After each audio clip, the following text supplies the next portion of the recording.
Hello, hi అండి, నమస్కారం అందరికీ.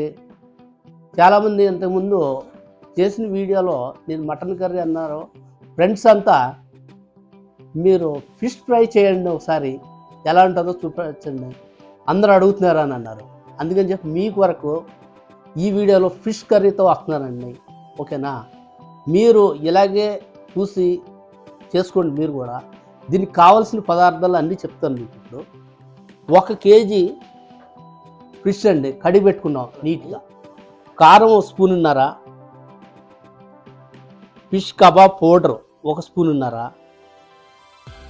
ఆవ నూనె, ధనియాల పౌడరు, జీరా powder 1/2 spoon, garam masala 1/2 spoon, ఒక చిన్న లిటిల్ బిట్ స్పూన్ పసుపు, దెన్ సాల్ట్ 1/2 స్పూన్. ఇది మీ టేస్ట్కి సరిపడా మీరు కలిపి పెట్టుకోవాలండి. దీన్ని కలిపిన తర్వాత అంతా ఫిష్ ఉంది కదండి, మనం కడిగి పెట్టిన ఫిష్ దానికి అంతా పూసుకోవాలి. నేను చూపించిన పదార్థాలు చూపించాను కదండి, అది ఇలాగ మెత్తగా పేస్ట్లా కలుపుకోవాలండి. మనకు సరిపడా ఉప్పు కారం అవన్నీ టేస్ట్ చూసుకోవాలి ఒకసారి. చూడండి, మీకు ఇంతకుముందు అల్లం పేస్ట్ కూడా కలుపుతున్నాం చూడండి. ఇందులో కూడా 1 స్పూన్ అల్లం పేస్ట్ కలుపుకోవాలి. చూడండి, ఇలా మెత్త కలుపుకోవాలన్నమాట. కలుపుకున్న తర్వాత దానికి ఉప్పు కారం సరిపోయిందో చూసుకోవాలండి. కలుపుకున్నాం. ఇంకా దీనికి కరివేపాకు కూడా కొంచెం కట్ చేసుకొని యాడ్ చేసుకోవాలండి మీరు లాస్ట్లో. ఇలా కలిపి పెట్టుకున్న తర్వాత మన ఆ ఫిష్కి అంటించుకొని చూపిస్తానండి. ఇదిగోండి, మెత్త తయారవుతుంది. మీకు ఆల్మోస్ట్ అయిపోయిందండి. ఉప్పు కారం అన్నీ సరిపోయింది చూస్తాం. ఓకేనండి, ఇలా మీకు కావాల్సినంత నీళ్ళు కూడా కలుపుకోవచ్చు అండి దీనికి. ఇవ్వండి ఇట్లాగా.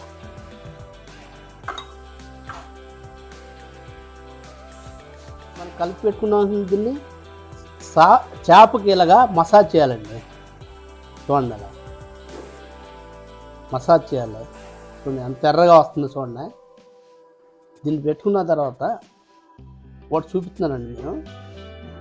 మీరు ఎలాగే చేసుకోండి, దీన్ని కూడా ఈజీగా ఉంటుంది.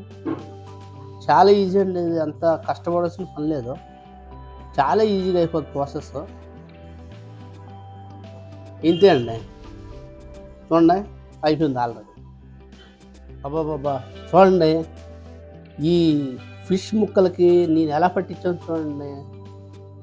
ఈ కబాబు పౌడర్ అన్నీ మిక్స్ చేసి మీకు పదార్థాలు చెప్పాను కదా, బాగా పట్టిందండి. దీన్ని చాలా ఎర్రగా ఉంది చూడండి. దీన్ని ఏం లేదండి, మనం 1 గంట డీప్ ఫ్రిడ్జ్లో పెట్టుకోవాలండి.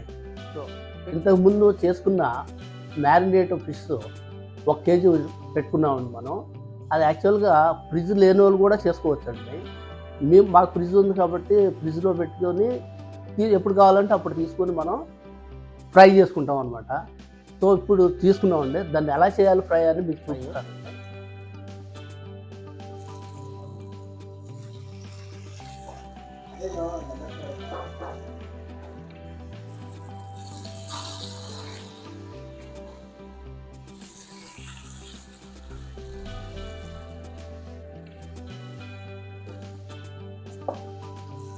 ఇప్పుడు ఇలాగా మనం వేసుకుని దీన్ని మాడకన్నా ఇటు తిప్పుకోవాలండి. సో ఇలా ఫ్రై చేసుకుంటున్నాం ఈజీగా. ఇప్పుడు మీకు ఫ్రిడ్జే ఉండాలని ఏం లేదు, మీరు అప్పటికప్పుడు చేసుకొని 1 అవర్ మ్యారినేట్ చేసుకొని దాన్ని మీరు ఫ్రై చేసుకోవాలి. ఇలాగా ఫ్రై చేసుకోవాలి మీరు. చూడండి, మంచి కలరు, మంచి స్మెల్, చాలా బాగా వస్తుందండి. యాక్చువల్గా ఇది మనం ఫిష్ ఫ్రై సైడ్లో పెట్టి తిన్నామంటే చాలా బాగుంటుందండి. మీరు కూడా దీన్ని చూసి ట్రై చేసుకోండి. ఇప్పుడు యాక్చువల్గా ఒక 2 నిమిషాలు టోటల్గా 2-3 నిమిషాల్లో ఫ్రై అవుతుందండి మనకి. ఇంకా కావాలంటే మీరు డీప్ ఫ్రై అంటే 4-5 మినిట్స్ అవుతుంది. ఇప్పుడు మీకేమైనా డీప్ ఫ్రై కావాలనుకోండి, ఇది మనకు కొంచెం ఒక 1 మినిట్ 2 మినిట్స్ అలా మూత పెట్టుకోవాలి. తర్వాత మనం మూత తీసుకుని చూసుకోవాలి. ఇప్పుడు చూడండి, ఆల్రెడీ మనకు 1.5 మినిట్ అయిపోయిందండి. ఇదిగో చూడండి, బాగా ఫ్రై అయిందండి. ఓకేనా? దీన్ని మనం ఫ్రై అయిన దాన్ని అటు ఇటు తిప్పాలి. ఇలా తిప్పుకోవాలండి మాడకన్నా. బాగా చూడండి, ఎంత కలర్ బాగా కనబడుతున్నాయి మీకు. సో దీన్ని అలా తిప్పుకుండా అప్పుడప్పుడు ఇలా చూసుకోవాలండి. చూసుకొని దీన్ని ఫ్రై అయిపోయింది, ఆల్మోస్ట్ ఫ్రై అయిపోయిందండి. ఇది మనం తీసేస్తాం. ఇలా తిప్పుకున్నాం కదా, ఇంకొక హాఫ్ మినిట్ తర్వాత మనం తీసేస్తాం. ఇంకా మూత పెట్టాం. పచ్చి వాసన అంతా పోయిందండి. పోయి ఇప్పుడు చాలా మంచి స్మెల్ వస్తుందండి. ఇప్పుడు మనం దీన్ని ఎలా లాగి చేస్తామని చూస్తున్నానండి. మంచి నోరూరించే స్మెల్ వస్తుంది. మీరు కూడా దీన్ని చూసి ఇలాగే చేసుకోండి. ఇప్పుడు మనం దీన్ని తీసేసుకుందామండి. Already fry అయిపోయిందన్నమాట. ఇలా తీసేసుకుంటామండి. అబ్బా చూడండి, చాలా మంచి స్మెల్ వస్తుందండి, గుమగుమలాడే స్మెల్. సో దీన్ని చూస్తేనే చెప్పొచ్చండి. దీన్ని ఒక పట్టేద్దాం అనుకుంటున్నానండి. మీరు కూడా దీన్ని ఇలాగే చూసి మీరు కూడా చేసుకోండి. తిన్న తర్వాత ఎలా ఉన్నదని కామెంట్ కూడా మీరు పెట్టండి. సో లైక్ చేయండి, షేర్ చేయండి, సబ్స్క్రైబ్ చేయండి. ఇలాగే మీరు ఎలా ఉన్నదని కామెంట్ కూడా పెట్టండి. ఇంకా మీ ముందు సరికొత్త వంటకాలతో వస్తానండి. బాయ్ అండి.